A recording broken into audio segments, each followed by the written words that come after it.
Legal, gente, estamos chegando pela Rede Transamérica de Televisão com mais um programa Bate-Papo. A você de casa, a todos, obrigado pela companhia mais uma vez nesta tarde de quinta-feira. O programa Bate-Papo tem o apoio de Acesso Saúde. Aí na tela também nós vamos colocar a nossa página no Facebook. Lembrando que você pode participar conosco, mandando a sua opinião, sua crítica, a sua sugestão. Afinal, esse programa é feito com muito carinho para você, que é o objetivo número 1 de estarmos aqui. Bate-papo de hoje, nós vamos conversar com dois jornalistas que resolveram passear em Cuba, né? Eles resolveram fazer a cobertura do funeral do Fidel Castro e vão nos contar um pouco dessa história toda. Como é que foi esse episódio? Estou falando desses dois moços aqui, do Sul, né? Do Sul. Tá faltando um, né? Estou aqui com o Gibran Mendes. Tudo bem, Gibran? Tudo bem, Mário? Curitibano? Não. Pato Branquense. Pato Branco. Nunca nem conheci ninguém de Pato Branco, cara. Eu tenho dois aqui agora. Dois? Deu dois num dia só. Caramba! O Gibran Mendes e o Leandro Táxi, também de Pato Branco. De Pato Branco para o mundo. De Pato Branco para Tá o mundo. faltando um terceiro aí. Cadê o seu Tadeu? Tadeu Villani. Villani. Tadeu Villani é um fotógrafo, jornalista de Porto Alegre. Um amigo nosso. E vive em Porto Alegre, então, mas está no projeto junto para a gente realizar esse projeto aí, o livro. O que deu dos três se reunirem e vamos acompanhar o funeral de Fidel Castro, que foi em que ano? Que ano mês passado. de 2016? Novembro, morreu em novembro, a viagem foi início de dezembro. Porque o Fidel estava afastado do poder já fazia algum Desde tempo. 2008. 2008, que assumiu o seu lugar o seu irmão, Raul Castro. o Raul Castro. É isso? Bom, a ideia da viagem, o Fidel morreu de sexta para sábado, e aí eu liguei para o Gibran e convidei ele. E aí, Gibran, vamos para Cuba? Assim? Assim. Aí o Gibran, pois é, mas como assim? Como? Então, pensa aí. Aí nesse mesmo sábado à noite, o Tadeu, de Porto Alegre, me mandou uma mensagem. E aí, vamos para Cuba? Aí juntou o trio e, enfim, segunda-feira partimos, conseguimos chegar na terça-feira, após o almoço em Havana, que começaram os atos, as últimas homenagens do povo cubano. O que nós sabemos de Cuba, que é um país que tem muitas restrições de ir e vir, embargo, coisa e tal. Vocês tiveram facilidade de entrar em Cuba como jornalistas, tranquilo, já tinham passaporte. Você já tinha ido outras vezes para lá? Sim, essa foi a quarta vez. Quarta vez. Isso. Eu demorei 37 anos para ir para Cuba, daí nos últimos 5 anos eu fui 4 vezes. Apaixonante. Foi o quê? Foi o charuto cubano? Não. O povo, a história, enfim. Uma série de coisas. O Gibran já tinha ido lá ou não? Foi a primeira vez o ano passado? Foi a primeira vez no ano passado. Qual foi... não vou nem perguntar para você, porque você já é apaixonado, né? O cara apaixonado, né? Mas qual foi o impacto inicial quando você entrou em Cuba? O que te chamou a atenção? Veja, eu sempre tive muita curiosidade para conhecer Cuba e até porque é um país cercado de muitas histórias de todos os lados. E para você realmente ter uma noção clara, a dimensão do que acontece, só você participando, estando lá. E foi muito interessante poder participar desse momento histórico, né? Porque gostem as pessoas ou não do Fidel Castro, e isso é uma análise individual de cada um, há que se reconhecer que é uma figura histórica, um líder histórico que icônico. E participar desse momento, dessas homenagens que se estenderam ao longo de dias, desde Havana, né, que fica justamente numa ponta da ilha, até a outra ponta, onde fica Santiago de Cuba, que foi onde efetivamente foi realizado o funeral dele, cortar a ilha, conhecer as cidades pequenas, conviver com o povo cubano, foi uma experiência bem incrível. Bacana, né? A família Castro está no poder desde que ano lá, Leandro? Desde a Revolução. Da década de 59, quando a família Castro estabelece a revolução, né? Triunfa a revolução, e aí o Fidel Castro acaba assumindo e se perpetuando no poder. É. Quase. não dá para dizer perpetuar, né? Porque existe como o Gibran falou, a figura do Fidel Castro é uma figura que se polemiza muito, né? Mas muito mais do que isso é a importância histórica do líder, né? O Fidel Castro ultrapassou, ele é além Cuba. Ele é uma figura global, né?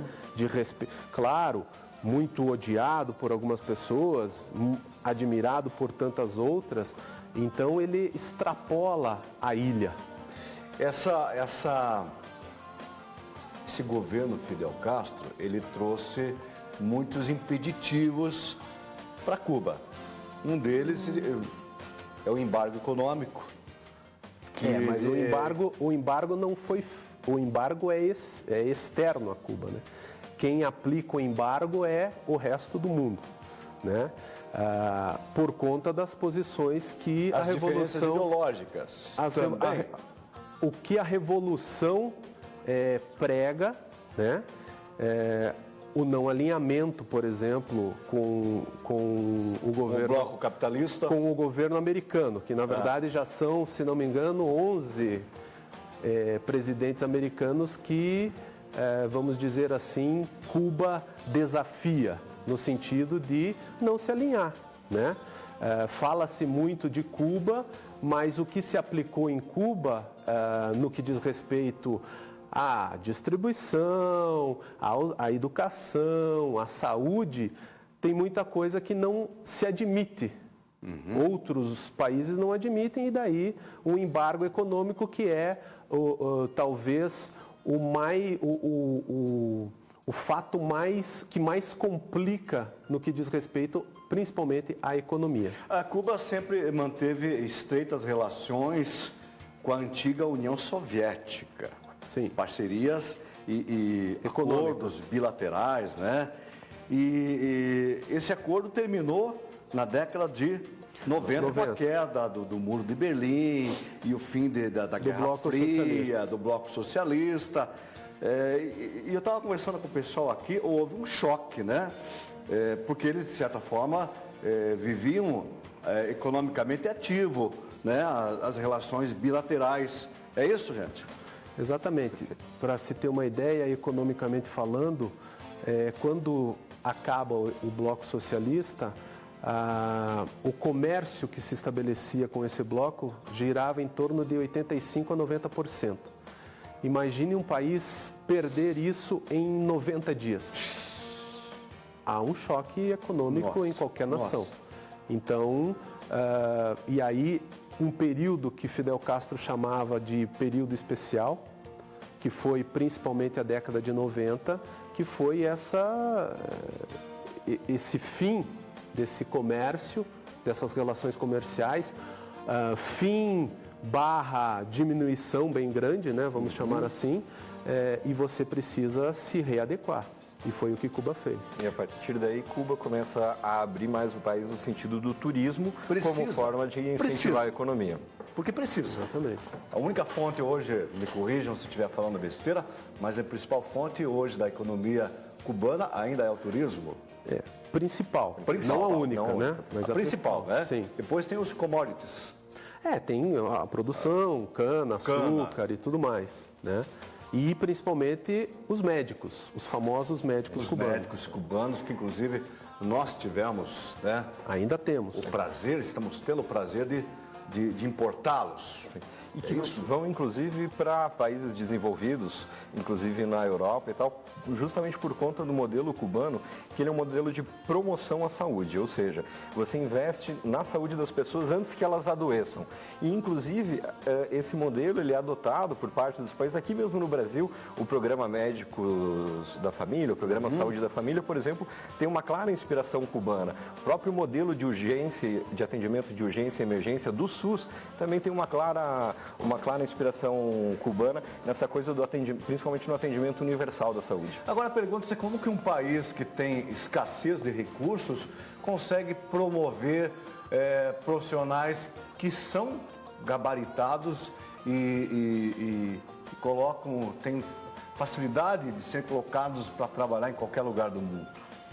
Como é que acontece Opções. isso, meu Carlos? Prioridade de investimento. Prioridades. Quando você vai para Havana, por exemplo, você vai caminhar por Havana Velha, que é a parte histórica de Havana, né? Você vê muitos prédios coloniais, antiguíssimos, literalmente caindo aos pedaços. Em algumas áreas já existe uma revitalização dessas áreas. Aí você se pergunta, pô, mas por que esses prédios estão caindo aos pedaços? Bom, porque deve ter faltado dinheiro. E qual foi a prioridade? A prioridade foi educação, foi saúde. Você anda por Havana, você vê uma escola, a cada 2 quadras tem um prédio que é uma escola. Outra referência que a Havana nos traz é com relação ao esporte, que eles sempre promoveram, de certa forma, bastante os esportistas, não é isso? Sim, sim. Mas o que nos traz muito, chama a atenção ainda de Cuba, passa a ser uma situação de um povo reprimido, sem liberdade, passando fome, com escassez de recursos. É isso a imagem que é nos passado diariamente. E aquilo que vocês já falaram, que é uma cidade caótica no trânsito e parada no tempo, com aqueles Ford 1940, 1950, prédios caindo aos pedaços. Essa é a imagem. Eu vou perguntar para vocês que estiveram lá, em loco, é isso? Essa é a realidade de Cuba?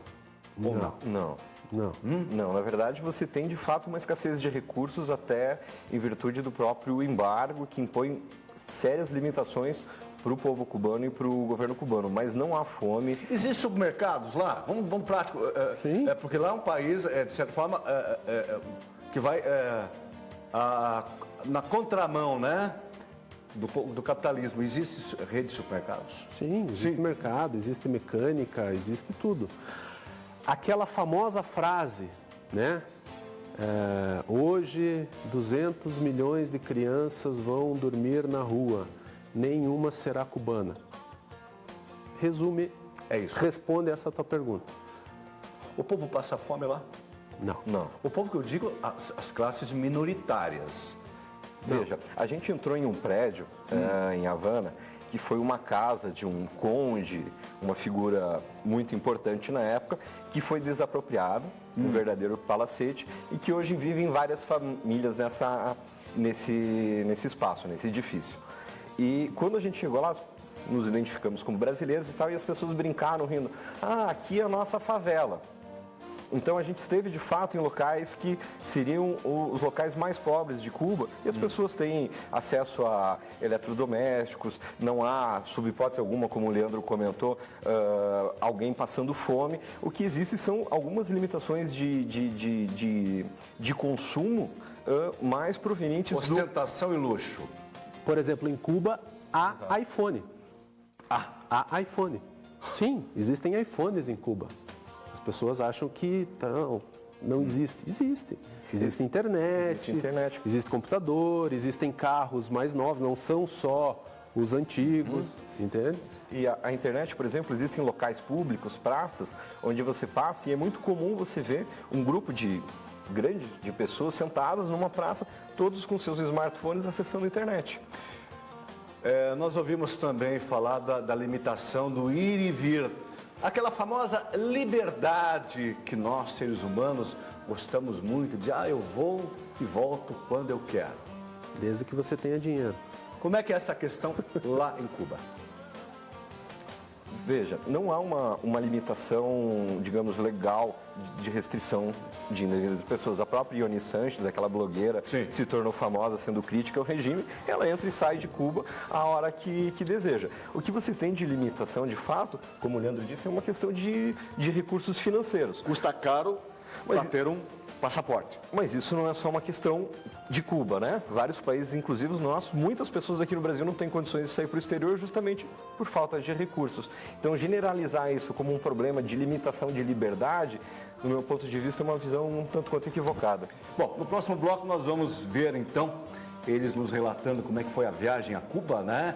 Para acompanhar o funeral do Fidel Castro. Ele era amado ou odiado? Rapidinho, pelo povo cubano. Amado. Amado. Amado. Muito amado. Muito amado. Sério mesmo, gente? Muito amado. E o irmão dele? O irmão dele, amado, mas não mesma mesma proporção. Eles gostam, o admiram, mas não há essa idolatria enlouquecida. Que coisa, hein? Você chegou a conhecer o Fidel? Você que já esteve mais vezes lá? Não. Existia essa distância? Não Como era assim? fácil conhecê-lo pessoalmente? Depois eu vou te contar uma historinha. Vai contar? aqui. Tá bom. Chamar um intervalo, já voltamos então, em 1 minuto.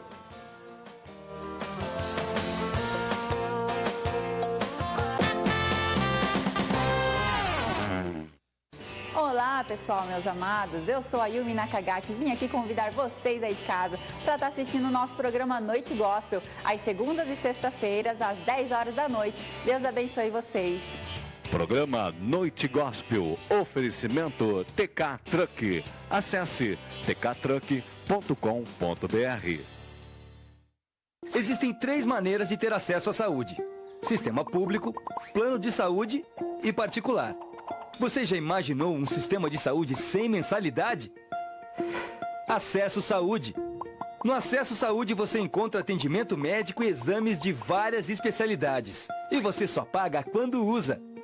Conheça o Acesso Saúde. Ligue 3025 3500. Diretor técnico médico Dr. Carlos Eurico Greca de Macedo, CRM Paraná 12095.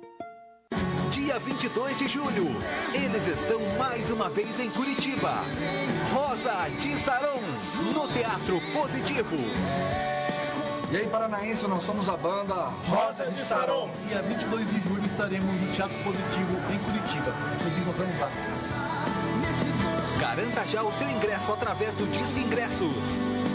3315-0808. Promoção Transamérica. Como é que foi no trabalho? Bom, na verdade...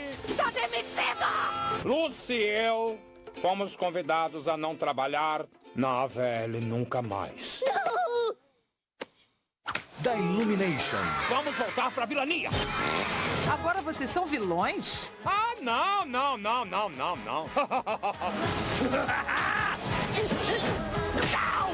Sim. Meu Malvado Favorito 3, hoje nos cinemas.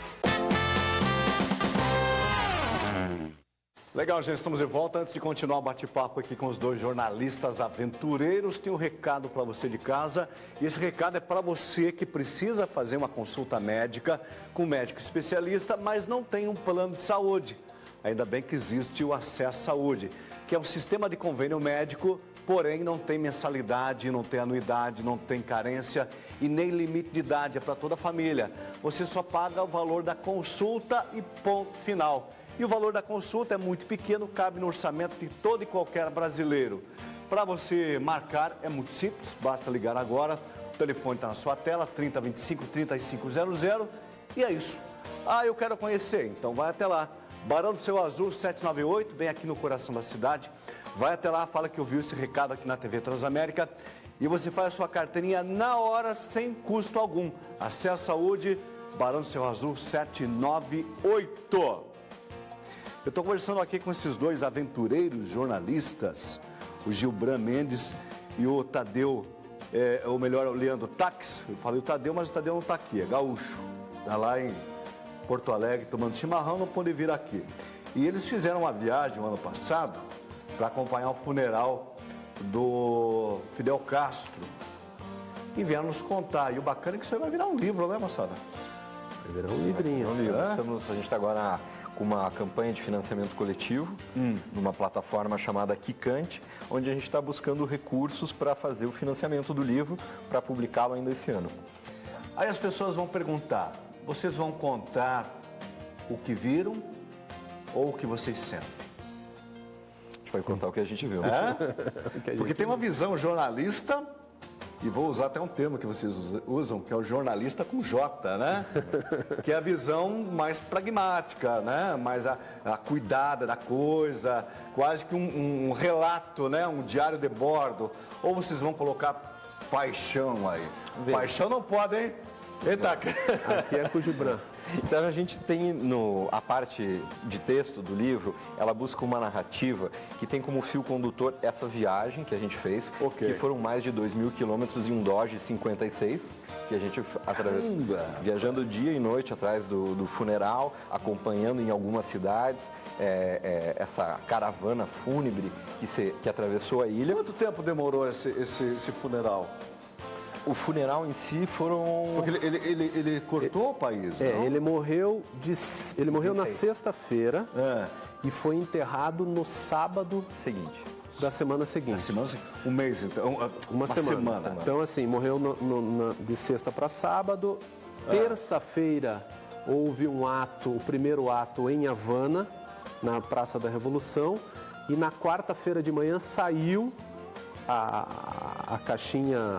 o Fidel foi cremado e esse staff passou por várias cidades na ilha. Qual foi a comoção popular que vocês puderam sentir em loco? Houve vários momentos, assim, em Havana, no primeiro ato, na Praça da Revolução, que é histórica, que é um local onde ocorreram os grandes discursos do Fidel, os famosos discursos de horas do Fidel Castro. Então houve esse ato, o primeiro ato lá, que reuniu milhares de pessoas, enfim, as pessoas entristecidas, mas cientes de que o Fidel em algum momento ia morrer, né? Então já estava velhinho e tal. Então isso a gente já percebeu e entrevistamos várias pessoas nesse sentido. Aí, ao longo do trajeto, mais duas cidades que também a gente acompanhou, porque daí foram ocorrendo esses atos em várias cidades.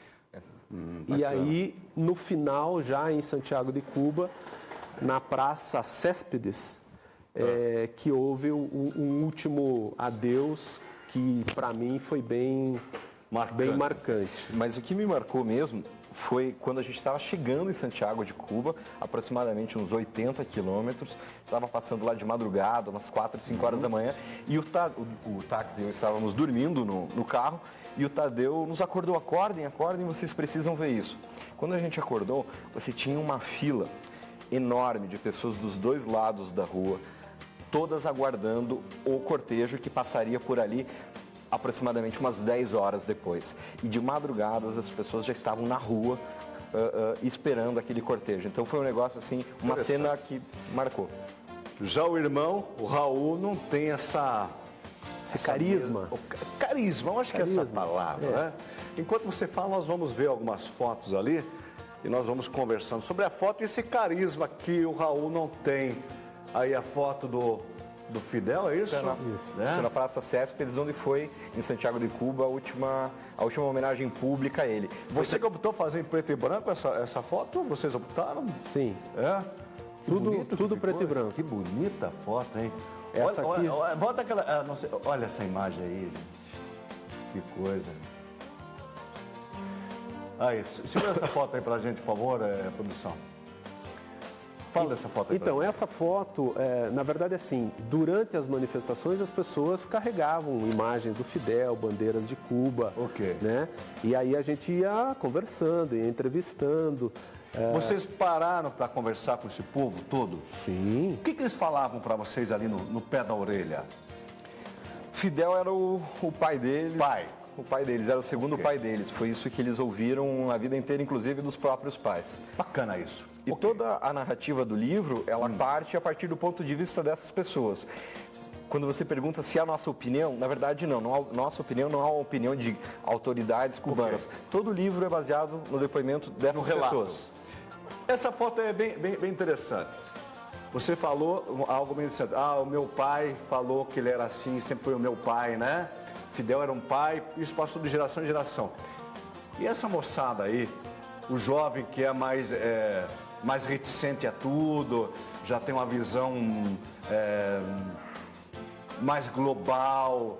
Como é que esse povo jovem não sei se vocês chegaram a conversar com essa moçada miúda aí, o que eles falam do Fidel e do regime cubano? Então, duas questões para a gente colocar aqui, assim, personagens que me chamaram a atenção.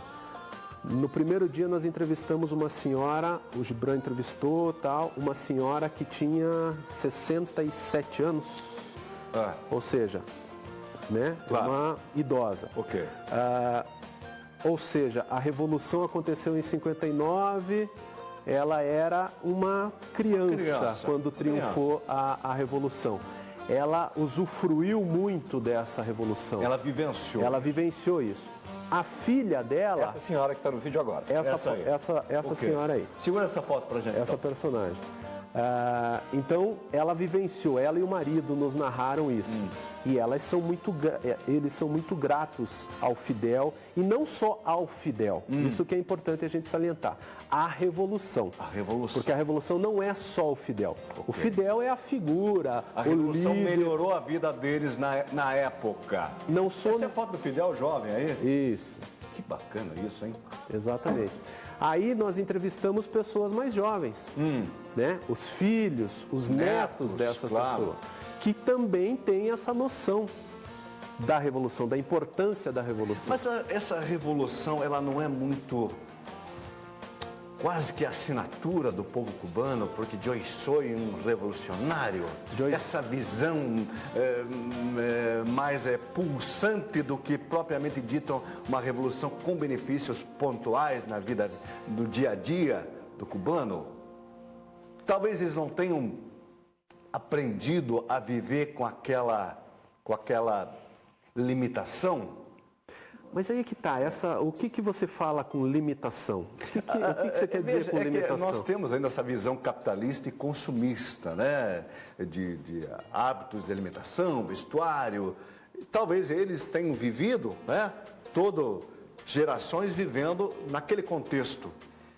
E vocês relataram que eles têm saúde e educação, que é o básico para o ser humano. Sim. E esse supérfluo realmente ficou sendo supérfluo. Veja, quando o Cuba inicia esse processo de abertura, principalmente para o turismo, perguntaram para o Fidel se ele não tinha receio de que os turistas trouxessem necessidade de consumo para os habitantes da ilha. Novos vícios. Novos vícios. E ele respondeu que no caso dos americanos, poderiam vir com seus Ray-Bans e tudo mais, que isso não influenciaria os jovens. Olha, evidentemente essa é uma grande questão que ninguém ainda tem condições de... É muito novo. De responder. Mas você percebe sim uma consciência de classe, digamos assim, em Cuba, que nos jovens, que tende a fazer pelo menos essa chama da revolução mantê-la acesa. Eu estou vendo que o nosso papo aqui é muito longo, né? Nós nem chegamos falando que o Obama já, na época, né, quando o presidente sinalizou uma possível abertura, já o Trump entrou lá e já chutou o pau da barraca, a gente não sabe aonde vai isso aí. Bom, tudo isso que nós conversamos aqui vai estar no livro, para a gente finalizar. Certo. O que precisa para esse livro estar disponível, meu caro Taques? Meu caro Leandro? A gente lançou uma campanha de crowdfunding, de financiamento coletivo, numa plataforma que se chama Quicante. Quicante.